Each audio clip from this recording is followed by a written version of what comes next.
YouTuber, jumpa lagi di channel Sherme. Nah, kali ini kita akan membahas bagaimana cara supaya WhatsApp bisa berubah menjadi dark mode. Check this out. Pastikan kalian sudah download aplikasi WhatsApp versi beta, link ada di deskripsi. Jika sudah, kalian buka folder, cari di folder download, kemudian install terlebih dahulu.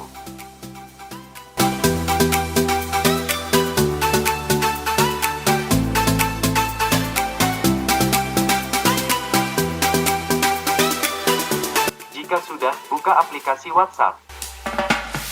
Kemudian klik tombol titik 3 di pojok kanan atas, lalu pilih setting. Pilih chat, lalu klik theme atau tema. Ada 3 pilihan. Sistem default, light sama dark.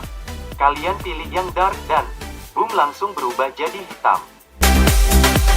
Nah, itu yang bisa di-share kali ini teman-teman. Semoga bermanfaat dan bisa membantu kalian.